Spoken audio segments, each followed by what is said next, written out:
जोहार। आज लातेहार जिला के अंतर्गत चंदवा प्रखंड स्थित आमझरिया घाट में एक ऑल इंडिया राइडर मिले हैं और वे कहां से आ रहे हैं, उनकी क्या मकसद है, क्यों भ्रमण कर रहे हैं, ये सब सारी बातें को जानने का आज कोशिश करेंगे। क्या नाम है सर आपका? सर मेरा नाम प्रकाश प्रजापति है। मैं एमपी के सीहोर डिस्ट्रिक्ट से हूँ और हमारा विज़न तो कुछ खास नहीं है, लेकिन ये है कि हमारी लाइफ में हमारा सपना था कि हम इंडिया को अच्छे से एक्सप्लोर कर पाएँ, अच्छे से देख पाएँ, और उसी के लिए हम बाइक से आए हैं। अभी बजट कम था तो हमने सोचा कि जीवन में ज़रूरी नहीं है कि बहुत बड़ा बजट लेके बहुत बड़ी गाड़ियों से हम घूमें। हम चाहें तो छोटी चीज़ों से भी अपने सपने पूरे कर सकते हैं। इसी विज़न के साथ हमने एक छोटी बाइक ली और छोटी बाइक से ही अपना सपना पूरा करने के लिए हम एमपी के सीहोर डिस्ट्रिक्ट से पूरा इंडिया टूर करने वाले हैं, पूरा इंडिया कवर करने वाले विद बाइक। और हमारी एक छोटी बाइक है तो हम इसी से करने वाले हैं। आप किस किस राज्य को छूते हुए आप यहाँ आज झारखंड में हैं? अभी हम एमपी से निकले थे तो यूपी कवर किया है। पहला हमारा मेन स्टेट जहाँ से हम बिलोंग करते हैं एमपी से निकल के फिर यूपी पूरा कवर किया है। अब यूपी के बाद झारखंड कवर करने के बाद उड़ीसा जाएंगे। उड़ीसा के बाद केरल, कर्नाटक और आंध्रा, ये सारे स्टेट कवर करके राजस्थान, जयपुर और लद्दाख वगैरह पूरा कंप्लीट करेंगे। मणिपुर, मिज़ोरम तक पूरा भारत के हर एक स्टेट में जाएंगे। आप कितनी तक पढ़ाई किए सर? मैं 12th पास आउट हूँ। साइंस कौन सा स्ट्रीम था आपका? मेरा साइंस का ही सब्जेक्ट था। अच्छा अच्छा।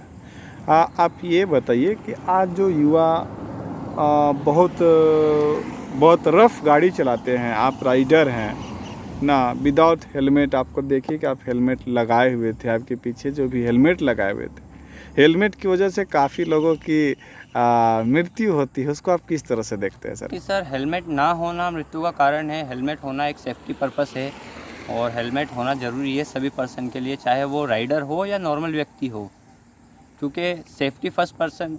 हम किसी भी चीज़ को लेते हैं तो वो हमारे बेनिफिट के लिए होती है, लेकिन उसके भी कुछ नियम होते हैं, जैसे हेलमेट पहनना और बाकी राइडर के हिसाब से सारी चीज़ें जो एसेसरीज लगती है वो सारी लेना। और सर बहुत लोग डरते हैं जाने के लिए इधर उधर, अदर स्टेट में जाने के लिए, बच्चे को भेजने के लिए लोग, पेरेंट्स डरते हैं पढ़ने के लिए या फिर काम करने के लिए। वैसे पेरेंट्स को आप क्या संदेश देना चाहते हैं सर? मैं ऐसे पेरेंट्स को संदेश देना चाहूँगा कि लाइफ में आपके जो बच्चे हैं उन्हें आप एक मौका दीजिए। अगर वो दुनिया घूमेंगे, समझेंगे, तो वो बेटर अपने लाइफ में चेंजेस कर पाएंगे।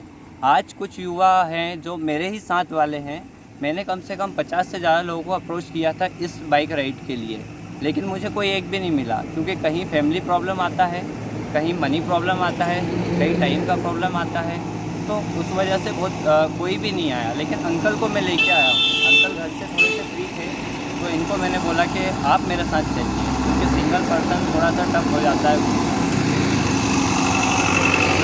समस्या आ सकती है। और घर वालों को, फैमिली को तो मैं ये बोलना चाहता हूँ कि बच्चों को बाहर निकलने दें। जब बाहर निकलेंगे तब इस दुनिया को समझेंगे और अपनी लाइफ में काफ़ी सारे चेंजेस कर पाएंगे।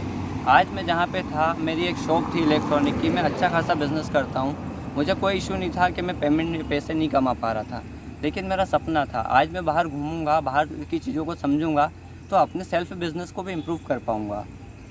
ये आप बिजनेस के बारे में बोले, आज जो युवा हैं ना, तैयारी करते हैं ना, उसके बाद है कि तैयारी में सरकारी नहीं निकलने की वजह से नीट जैसे बहुत सारे जो एग्ज़ाम हैं, पेपर फेलियर होते हैं और उनका उम्र हट जाता है, ख़त्म हो जाता है। तो वैसी स्थिति में जो सुसाइड करते हैं सर, उसके लिए आप क्या संदेश देना चाहते हैं? सर सुसाइड तो कोई सोल्यूशन है ही नहीं। लाइफ एक बार मिली है, हमें अपने आने वाले कल का नहीं पता। जब हमें अपने आने वाले कल का नहीं पता है तो फिर हम सुसाइड क्यों करें? बेटर है, आज प्रॉब्लम है, कल प्रॉब्लम नहीं होगी, परसों प्रॉब्लम नहीं होगी, कुछ टाइम हमें प्रॉब्लम फेस करनी पड़ सकती है। मैं ऐसे युवाओं को बोलना चाहता हूँ कि लाइफ में सुसाइड कोई सोल्यूशन नहीं है। आप चाहो, आप प्रॉब्लम में हो, आप नहीं कर पाए तैयारी, तो बिज़नेस कर लो। बिज़नेस भी कोई बड़ा ज़रूरी नहीं है कि आप बहुत बड़ा बिज़नेस करो, छोटे से स्टार्ट करो, इन फ्यूचर ग्रो होगा ही सही। हमारे इंडिया में सबसे ज़्यादा बिजनेसमैन गांव से निकले हुए हैं, छोटी छोटी जगहों से, छोटे छोटे काम से। हमारे जितने भी बड़े बिजनेसमैन हैं, तो उन्होंने अगर वो चाहते कि यार हम कुछ नहीं कर पाएंगे, वो सुसाइड कर लेते, तो आज हमारे इंडिया के अंदर वर्ल्ड की टॉप कंपनीज नहीं होती, वर्ल्ड के टॉप बिज़नेस नहीं होते। तो मैं सारे युवाओं को कहना चाहता हूँ कि भाई अगर कोई प्रॉब्लम है तो लाइफ में थोड़ा सा चेंजेस करो और उस प्रॉब्लम को सॉर्ट आउट करो। और अगर आपको और भी कोई प्रॉब्लम होती है तो आसपास के माहौल को समझो, थोड़ा सा बाहर निकलो, लोगों से बातचीत करो, आपको हर प्रॉब्लम का सलूशन मिल जाएगा। सर बहुत जो मध्यम वर्गीय जो बच्चे हैं ना, उनको समाज और लोगों का जो डर रहता है कि लोग क्या कहेंगे ना, वो ऐसी स्थिति में नया स्टार्टअप नहीं कर पाते हैं। सर उन लोगों को आप क्या सजेस्ट करेंगे? सर मैं जहाँ से हूँ, क्योंकि आप जो है कि एक अलग ट्रैक, जो ये अलग ट्रैक ही माना जाता है, रैंडमली घर से निकल जाना, बाहर का विज़न देखना क्या है नहीं है ना, ये तो बहुत कम प्रायः लोग करते हैं। तो लोग क्या कहेंगे, और क्या आपके विचार में नहीं आया कि मेरे घर परिजन आसपास लोग क्या कहेंगे? सर लोगों का क्या है, लोग तो आप अच्छा करोगे तब भी बोलोगे कि उसने बहुत बड़ा बन गया तो क्या कर लिया, और आप कुछ नहीं करोगे तो भी बोलेंगे उसके पास कुछ नहीं है। तो जब आपके पॉजिटिव और नेगेटिव दोनों सिचुएशन में लोग आपको गलत ही बोलेंगे तो आप उन पर क्यों ध्यान दे रहे हो? आपको अपना विज़न लेना है, आपको अपने विज़न पे काम करना है। लोग कभी भी संतुष्ट नहीं होंगे जीवन में, आप कितना भी कर लो। किसी को अगर करोड़ रुपए भी आप दे दोगे ना, उसका मन कभी संतुष्ट नहीं होगा, वो यही चाहेगा कि और मिल जाए। तो ऐसे लोगों से हमें क्या उम्मीद करनी? हमें अपना विज़न है, अपनी लाइफ है, अपने हिसाब से जीना चाहिए। लोग क्या कहेंगे ये दुनिया का सबसे बड़ा प्रॉब्लम है, ये सबको पता है, लेकिन उस प्रॉब्लम को सीधे से सॉर्ट आउट करो कि सबको इग्नोर करो। जब आप सक्सेस हो गए तब ये सब जो बोलने वाले हैं ये खुद आके बोलेंगे हमें पता था आपका लड़का बहुत अच्छा करेगा, आपके परिवार को बोलेंगे, आपके माता पिता को बोलेंगे। लेकिन अगर आप समाज और परिवार इन सब चीज़ों में उलझ गए तो आप खुद भी सक्सेस नहीं हो पाओगे और फिर भी उनके ताने आपके लिए तैयार रहेंगे। सर आप अभी झारखंड में हैं, झारखंड में काफ़ी किलोमीटर आपने सफ़र किया, झारखंड का परिवेश और यहाँ के लोग कैसे लगे? सर अभी तो मैंने आज ही झारखंड के अंदर विज़िट करा है, तो अभी मैं थोड़ा सा समझ नहीं पाया हूँ इस चीज़ को, लेकिन अभी मैं 4 दिन और झारखंड के अंदर रुकूँगा। इस टाइम में मुझे यहाँ का माहौल, यहाँ के लोग, यहाँ का बिहेवियर, ये सारी चीज़ जानने को मिलेगी। आज अभी जहाँ आप खड़े हैं इसका नाम है अमझरिया घाटी जी, जो एक समय काफ़ी फेमस हुआ करती थी उग्रवादियों को लेके। आज स्वतंत्र रूप से आप खड़ा हैं और अपनी बात को जोहार 24 न्यूज़ के साथ रखने का काम कर रहे हैं। आपको अभी कैसा फील हो रहा है? सर वो जो टाइम था आज से 10-15 साल पहले का, उस टाइम में सारी जगहों पे ऐसा लगता था कि यहाँ नहीं जाना चाहिए, यहाँ पे गलत एक्टिविटी हो सकती है आपके साथ। लेकिन आज इंडिया इतना ग्रो कर चुका है कि आप कहीं भी किसी भी स्टेट में नॉर्मली घूम सकते हो। जैसे कि यह घाट है, हमें यहाँ पे इस स्टेट के अंदर आने के बाद 1% भी माइंड में ये नहीं आया कि यार यहाँ के लोग कैसे होंगे, किस टाइप का बिहेवियर रहेगा। आज हम इंडिया में एक अच्छे सिचुएशन में रह रहे हैं, हम कहीं भी इजीली घूम सकते हैं। आपके झारखंड में भी हम इजीली आ गए, कोई प्रॉब्लम नहीं हुई, कोई किसी ने कोई डिस्टर्बेंस नहीं किया। और ऐसा ही अगर रहा तो हम बहुत अच्छे से आपके झारखंड की सैर कर पाएंगे, अच्छे से घूम पाएंगे और बाकी लोगों से भी अच्छे से घुल मिल के रह पाएंगे। आप एक बहुत बड़ा मुद्दा कहे सर कि पहले झारखंड में नहीं आना, मतलब अदर स्टेट में जाने का इशू था, यानी कि पूर्व में जो सरकार थी कांग्रेस की थी, तो उसको आप किस तरह से देखते थे सर? आज जो है एनडीए की गवर्नमेंट है, नरेंद्र मोदी की गवर्नमेंट है, आप उसको किस तरह से देखते हैं सर? सर पहले जो गवर्नमेंट थी उस टाइम में तो मैं इतना समझदार नहीं था, लेकिन आज जो है, आज हमें इतनी फ्रीडम है कि हम कहीं भी किसी भी स्टेट में बिना सोचे समझे जा सकते हैं, रह सकते हैं और उन लोगों से मिल के उनसे बातचीत करके अपना अच्छा टाइम निकाल सकते हैं।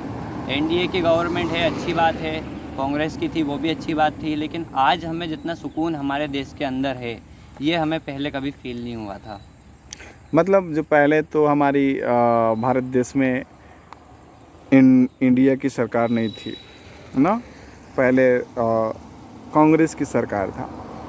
तो कहीं ना कहीं आपके हिसाब से उस समय नहीं सर, परेशानियां थी।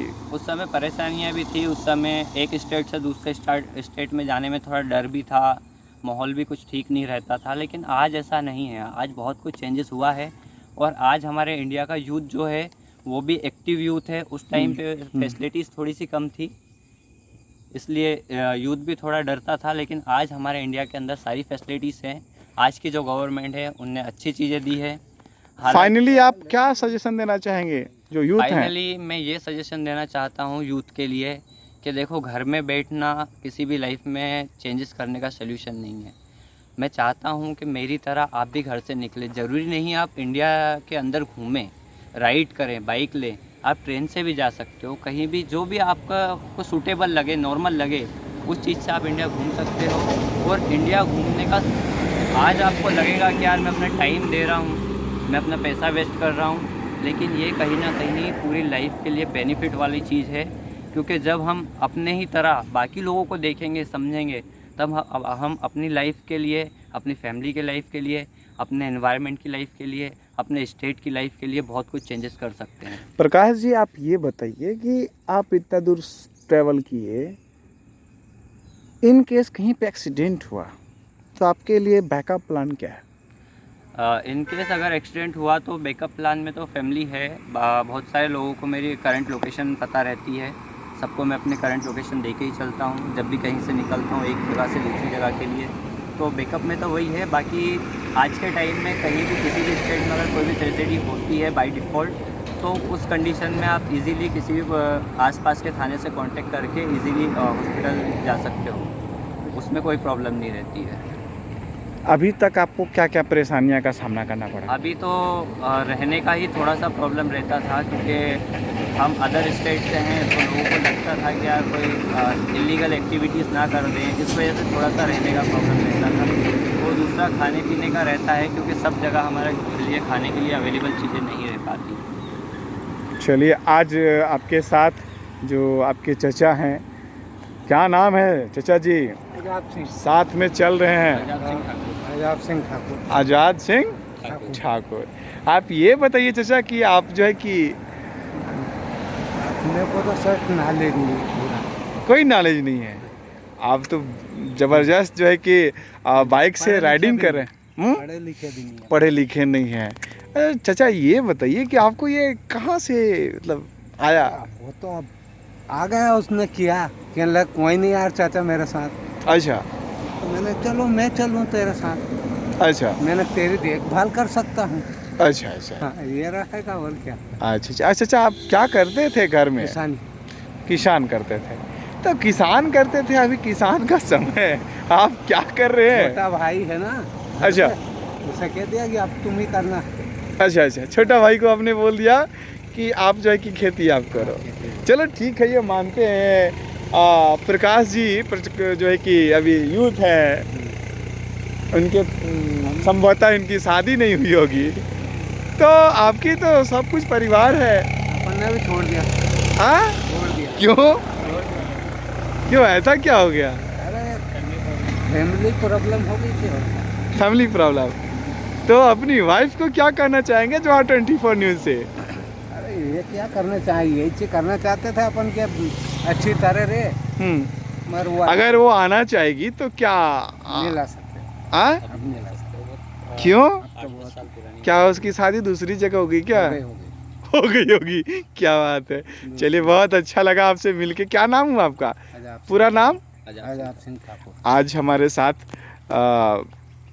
ऑल इंडिया राइडर मिस्टर प्रकाश प्रजापति थे, और इनका विचार है कि लोगों को आगे जाना चाहिए, भ्रमण करना चाहिए। और इनके साथ सहयोगी हैं आज़ाद जी, जो अपनी बातों को रखे। चंदवा से संजय यादव की रिपोर्ट।